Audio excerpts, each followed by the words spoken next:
রূপান্তর সংবাদে স্বাগতম। আমি তাবাসসুম তাহিয়া। আজকের প্রতিবেদন মৌলভী বাজার থেকে আমাদের নিজস্ব প্রতিবেদক মোহাম্মদ সালেহ আহম্মদ এর পাঠানো আজকের বিশেষ প্রতিবেদন। কমলগঞ্জের কালিঙ্গায় অনুষ্ঠিত হল দাবাতি ইসলামীর আয়োজনে এক অনন্য আধ্যাত্মিক সমাবেশ ইজতেমায়ে ওরশে আলা হজরত রহ। চলুন জেনে নিই সেই হৃদয় বিদারক ঘটনার বিস্তারিত।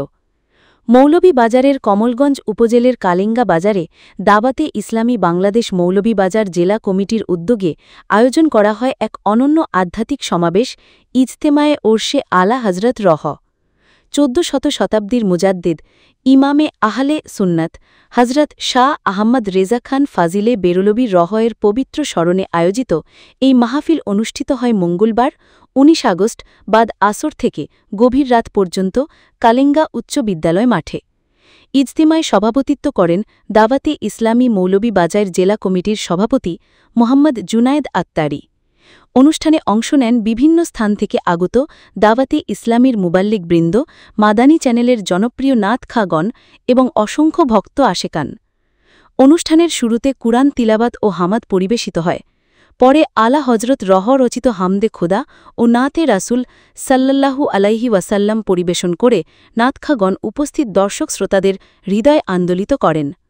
বক্তারা আলা হজরত রহ-এর জীবনী, তার কারামত ও অলৌকিক ঘটনাবলী নিয়ে বিশদ আলোচনা করেন। তারা বলেন, আলা হজরত রহ-এর নাতিয়া কালাম রচনার মূল উদ্দেশ্য ছিল ইশকে মুস্তাফা সাল্লাল্লাহু আলাইহি ওয়াসাল্লাম। তিনি জ্ঞান বিজ্ঞানের প্রতিটি শাখায় কলম চালিয়ে গেছেন। তার ফাতোয়ায়ে রেজবিয়া ও হাদায়েকে বকশিসসহ অসংখ্য গ্রন্থ মুসলিম উম্মার জন্য অমূল্য সম্পদ। বক্তারা শিক্ষার্থী ও সচেতন মহলকে আলা হজরত রহ-এর কিতাবসমূহ অধ্যয়নে মনোযোগী হবার আহ্বান জানান। ইজতেমায়ে দাওয়াতি ইসলামী বাংলাদেশের আলেম ওলামা ও মুবাল্লিগ বৃন্দ ছাড়াও আহলে সুন্নাত ওয়াল জামায়াতের বিভিন্ন সংগঠনের নেতৃবৃন্দ, রেজবিয়া তরিকার ভক্ত আশেকান এবং সমমনা বিভিন্ন দরবার শরীফের অনুসারীরা অংশ নেন। তাদের উপস্থিতিতে মাহফিলটি রূপ নেয় এক মহা আধ্যাত্মিক উৎসবে। ওই ভারতের বাদশা তার খাদিমকে পাঠালেন, যাও না, আলা হযরত অনেক সুন্দর কবি, আহমদ রাজা ওই বেরেলির মধ্যে আছে, যাও, অনেক সুন্দর কবিতা লিখে, এত সুন্দর যেটা মনের মধ্যে গেঁথে যায়।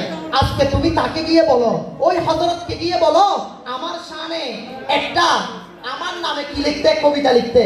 তখন ওই খাদিম আসলো, ইয়া আলা হযরত, হুজুর আপনি তো আপনার নবীর শানে অনেক নাম লিখেন, আপনি দিন রাত আপনার নবীর শানে নাম লিখেন, আজকে আমাদের দুনিয়ার, আমাদের বাদশা, আমাদের প্রেসিডেন্টের নামে একটা কবিতা লিখেন।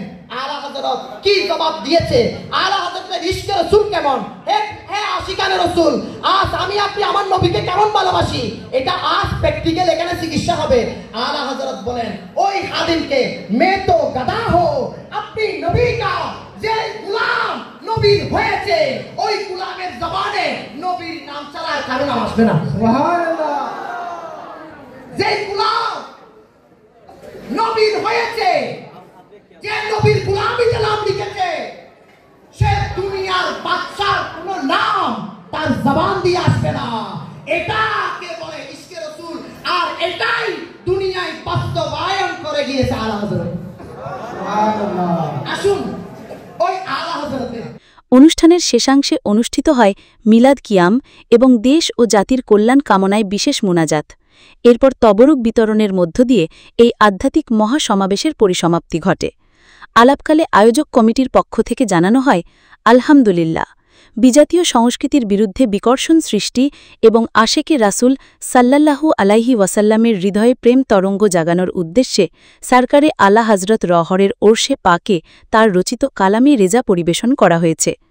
এই মর্যাদাপূর্ণ ইজতেমাকে সফল করতে যারা বিভিন্নভাবে সহযোগিতা করেছেন এবং উপস্থিত থেকে মাহফিলকে প্রাণবন্ত করেছেন, তাদের প্রতি আমরা আন্তরিক কৃতজ্ঞতা প্রকাশ করছি।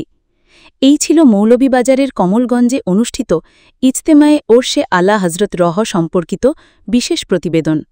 আরও খবর জানতে সঙ্গে থাকুন রূপান্তর সংবাদের সাথে। চ্যানেলটি সাবস্ক্রাইব করুন, বেল বটনে চাপুন এবং ফেসবুক পেজ লাইক ও ফলো করে রাখুন। আমি তাবাসসুম তাহিয়া, রূপান্তর সংবাদ। ভালো থাকুন, সুস্থ থাকুন। আল্লাহ হাফেজ।